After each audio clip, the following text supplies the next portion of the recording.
El mal no es un ser. El mal es la ausencia del bien. Y hemos escuchado en la primera lectura que Dios es el sumo bien. Es el Dios, nuestro Dios es el Dios que está sobre todo Dios, sobre cualquier otro Dios. Y dice que Él no tiene por qué rendirle cuentas a nadie por su justicia. Esto no quiere decir que Dios se manifiesta como un ser tirano para someternos y darnos terror. No, sino como el Dios que nos ha creado y quiere nuestro mayor bien.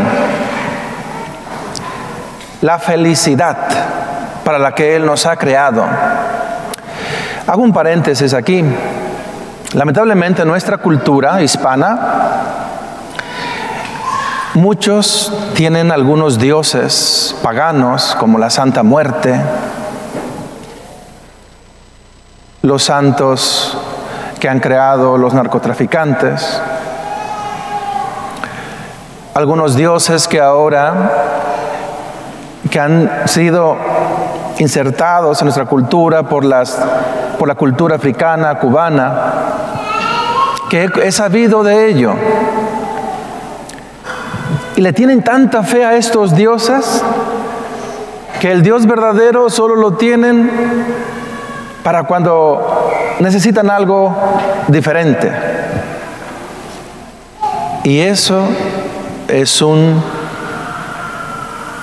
vamos a decirlo así, es un fracaso. Tener otros dioses es un fracaso para nuestra alma y para nuestra realización como personas. Porque esos dioses son amenazadores. Si no cumples con lo que ellos exigen, te va mal. Y así han venido algunos adoradores de la Santa Muerte, que tienen miedo, son inspirados por Dios a dejarlos, pero tienen miedo por las amenazas que ya recibieron.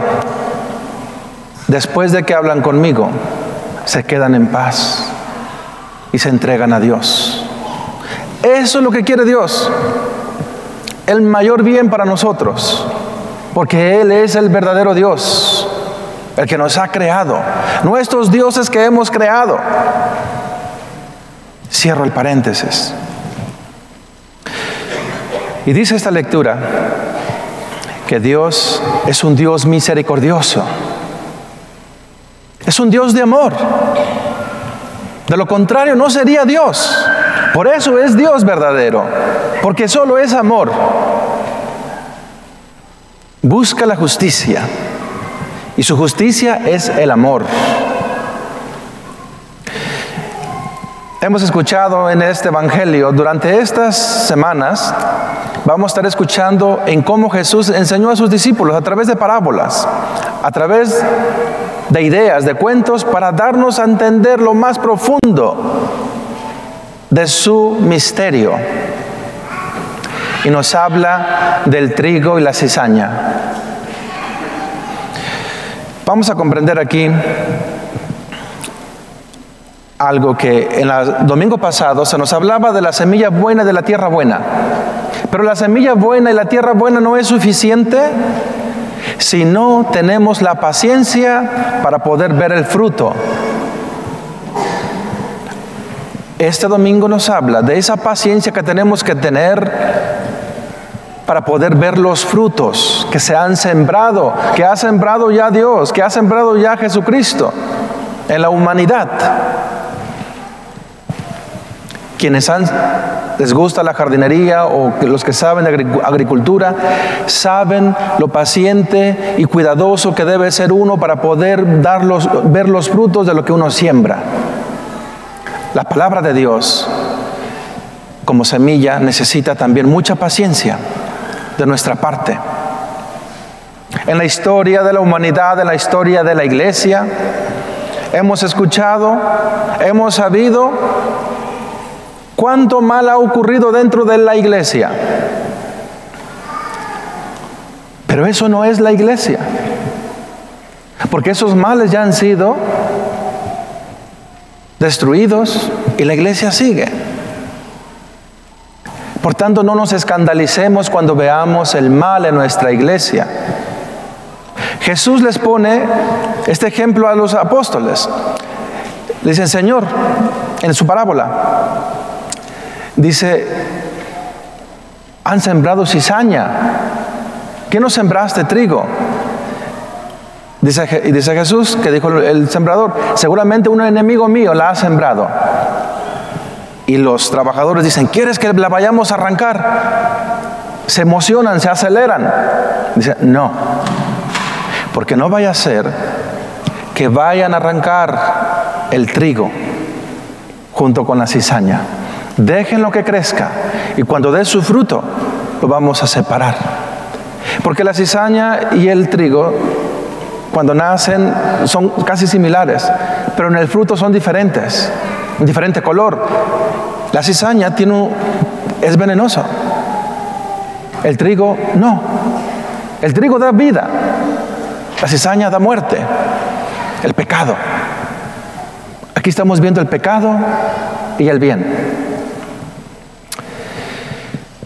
Cuando ocurre algo en nuestras comunidades, ya sea a nivel parroquial o a nivel de familia, tenemos ese arranque de querer inmediatamente arrancar de raíz ese mal, pero a veces podemos provocar un mayor daño. Por eso aquí la enseñanza de Jesús, no, dejémosla que crezca junto, pero será después separada. En la vida tenemos que tener paciencia y hablemos a nivel familiar. Todos somos buenos, porque Dios lo que ha creado, lo ha creado bueno. Todos somos buenos, pero también hay maldad en nuestro interior. Y que a veces en nuestras familias lo podemos estar mezclando con valores cristianos, creyendo que son buenos, con nuestras actitudes, nuestras acciones. Y el mundo así nos lo presenta, y a veces hemos adoptado del mundo cosas que supuestamente son buenas, pero no es cierto. Hay verdades absolutas. ¿Cuál es la cizaña que podemos distinguir en nuestra familia? ¿Cuál es la cizaña que podemos distinguir en nuestras personas, en nuestro ser? ¿Qué está ocasionando que esa cizaña aparentemente está siendo buena, pero en realidad está causando un daño? Eso es lo que nos invita este domingo, a distinguir el mal que hay en nosotros. Recuerden que Jesús dijo, no hace al hombre impuro lo que entra por la boca, sino lo que sale del corazón. Eso es lo que hace impuro a la persona. El egoísmo, la indiferencia, la soberbia, el orgullo, son cizaña que a veces las pintamos como si fuera un valor bueno. Y causamos daño a nivel familiar y a nivel donde nos desenvolvemos. ¿Cuáles son esas cizañas que tenemos que distinguir para poderlas separar del trigo que también hay en nosotros? Luego nos narra Jesús otras dos parábolas que son llamadas las gemelas del granito de mostaza, que hace que surja un arbusto de 3-4 metros en el que después las aves van y anidan. Esta mostaza, este arbusto de mostaza da protección, da refugio, alimenta a otros seres. Y aparentemente es insignificante esa semilla de mostaza. Y da el ejemplo, la otra parábola de la levadura. Cómo tan poquitos gramos de levadura pueden hacer fermentar una gran cantidad de harina. La palabra de Dios puede ser insignificante e irrelevante para el mundo, para los enemigos de Cristo. Pero lo que la semilla de Dios puede hacer en nosotros es muy grande. porque es divina. Y eso lo podemos ver a través de la historia de la iglesia. Cómo a través de hombres tan simples y ordinarios que eran los apóstoles, pero hombres que se convencieron del misterio y del plan salvífico de Dios, entregaron su vida y han logrado grandes cosas, hasta nosotros poder conocer a Cristo a través de ellos. Algo insignificante que era para los sabios de aquella época. La iglesia de Dios es grande, que nos da refugio, que nos protege, que nos alimenta, aunque seamos buenos o malos. Pertenecemos a ella. Esta parábola de la mostaza y de la levadura deben darnos esperanza, debe darnos alegría, porque siempre estamos bajo el amparo de Dios, bajo su protección, y que debe de motivarnos a ser pacientes dentro de nuestra iglesia, que a veces podemos tener conflictos, pero por no discernir bien podemos tener arranques que hacemos a veces mayor daño o alejarnos de ella. No debe ser así. Por eso hoy nos invita a que no es suficiente la buena semilla ni la buena tierra que escuchamos en las parábolas de la semana pasada, sino la paciencia y la perseverancia en la fe, en las buenas obras, en la caridad, porque estamos bajo el amparo del verdadero Dios, un Dios del cual su justicia es el amor.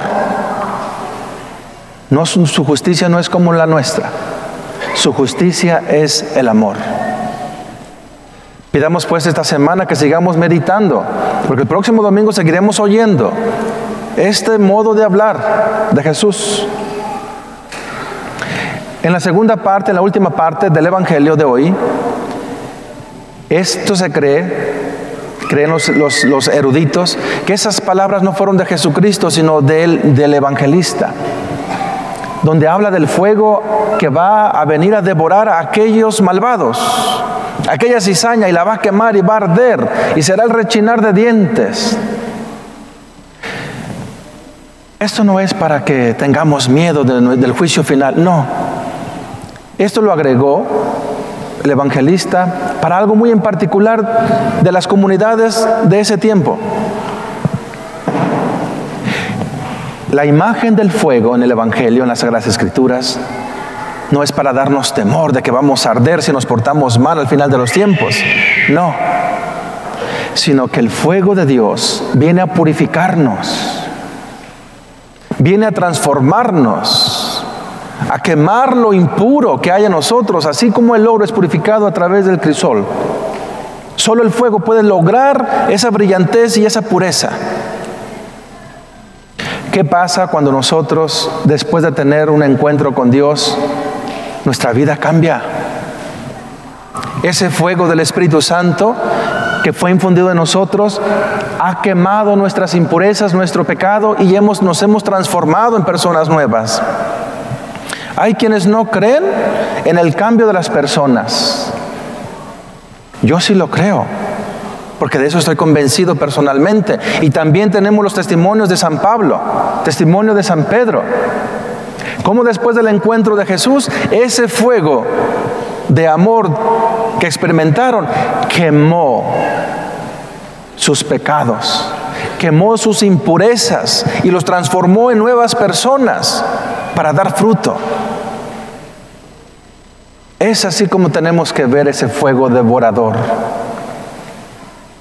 Ese fuego devorador es el amor de Dios que quiere quemar en nosotros, quiere destruir en nosotros todo lo que nos mortifica, todo lo que nos hace sufrir.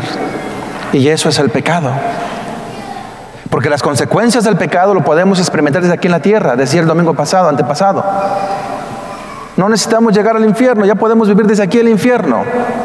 Nuestras malas decisiones puede hacernos sufrir el infierno aquí en esta vida.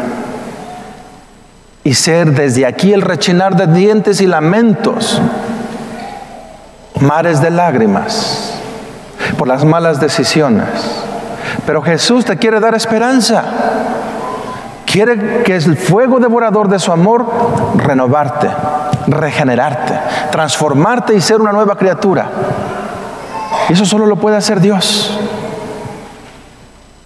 Tengamos fe, tengamos esperanza y pidamos al Espíritu, como dice la segunda lectura, aunque no sepamos cómo pedirlo, tengamos la disposición, pero el Espíritu va a hablar por nosotros, se va a expresar a Dios por nosotros, porque el Espíritu sabe lo que necesitamos.